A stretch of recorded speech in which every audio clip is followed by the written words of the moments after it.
Good afternoon, everyone. This is an update on the tropics here for August 22nd, 2022. We do have a few things to keep you updated on in today's video, including some more hints to possibly some tropical activity here in late August and even into early September. That'll be going up into more of the western Atlantic.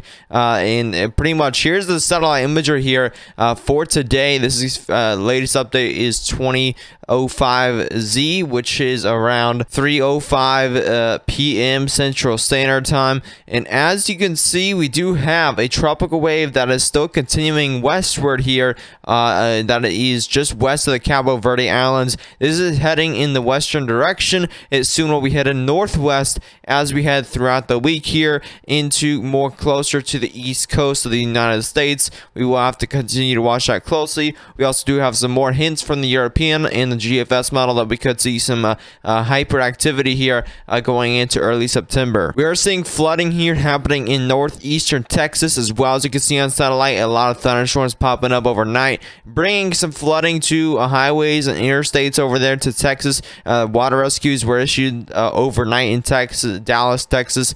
So definitely some pretty serious flooding there, but that is also helping the drought conditions, even though it's a lot of rainfall and causing flooding. Looking at 850 millibar vorticity here for the North Atlantic, and as you can see, for the majority of the Atlantic, we're not seeing much vorticity here, but for that specific tropical wave we're watching, as you can see, it does have a decent amount of vorticity, not a ton, but there's a very broad area, very big area of vorticity, which means it could have a bigger chance here of wrapping up, possibly turning into some sort of tropical cyclone here within the next 2 weeks or so. And according to the GFS, the European model, it does expect it to go up here into just close to Florida, possibly spinning up here a low pressure system and eventually wrapping up and strengthening a little bit to possibly oppose a potential tropical cyclone. So we'll have to watch that over the next week or so. As from the latest update here this morning, it was a 20% chance of a cyclone formation, and yesterday it was still a 20%. Now it is a 30% chance of a cyclone formation here in 5 days, which means it has an increased chance of development here within that specific area, just this area. So it does have a bigger chance of developing if it does reach this sort of area, which is right north of the Bahamas and the Caribbean, just east of the Florida East Coast. It will have a bigger chance of development over there if it does go towards the area, but in this general area of where that yellow is highlighted, it generally has a 30% chance of development. Here's a European model here for the vorticity, the 850 millibar vorticity here, and we are going to be moving forward here throughout time. We get to about 6 hours, 12 hours, and look at that. There's that tropical wave there. It does have some very minimal vorticity, not a lot of vorticity right now, but that may increase over time as we increase with time here with the European model. As you can see, it moves westward a lot with a lot of that vorticity. Doesn't really show much, but we have another tropical wave here on August 27th that does appear to have some vorticity as well with it. And as you can see, we move forward here as this tropical wave does go through right near the Caribbean. And this does go a little bit more northward right when it reaches the Bahamas.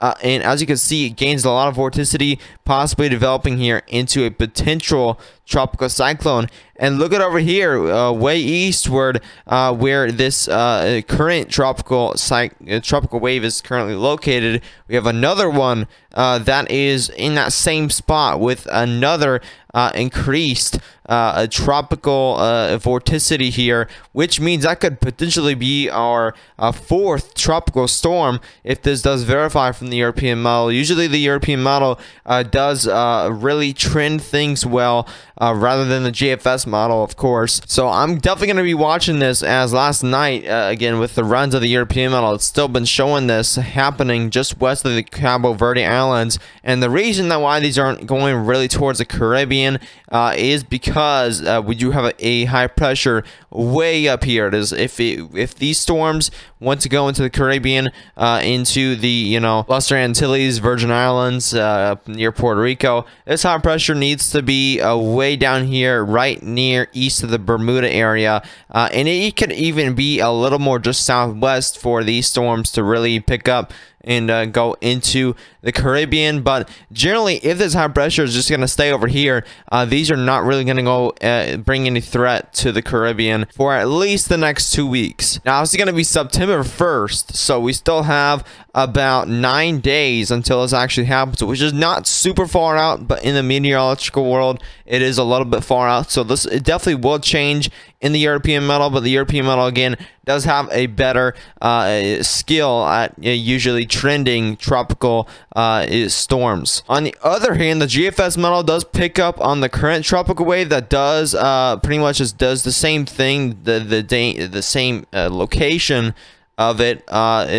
Generally, as you can see, it does pick up on that right to the east of the Bahamas, and it picks up a lot. We do have a very strong tropical storm or possible hurricane according to the the GFS model here around September 1st. It also picks up that secondary tropical wave here that does head westward again, and another one back-to-back tropical waves here. Like I've been telling you, early September is really going to be active tropical wise, even going into mid-September. I do expect it to be very active with these MDR tropical waves. As you can see, this GFS model, the European model, is again hinting towards a very active early September, and we really only have to play the waiting game as we head towards those dates. Again, that's going to be headed through September 1st through September 7th. Is going to be quite active, I do believe. Even if we get one tropical wave that does turn out to be a tropical storm or hurricane, that is still an active early September. So this could be quite an active early September, like I've been saying for the past 5 days. So we will have to wait and see what the MDR does throughout the next 2 weeks or so.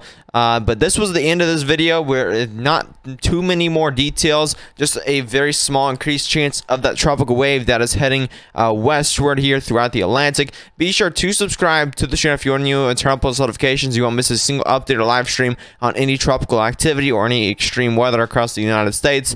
Also, share this video with any friends or family that may want this information on anything extreme weather-wise, tropical-wise. I will keep you covered.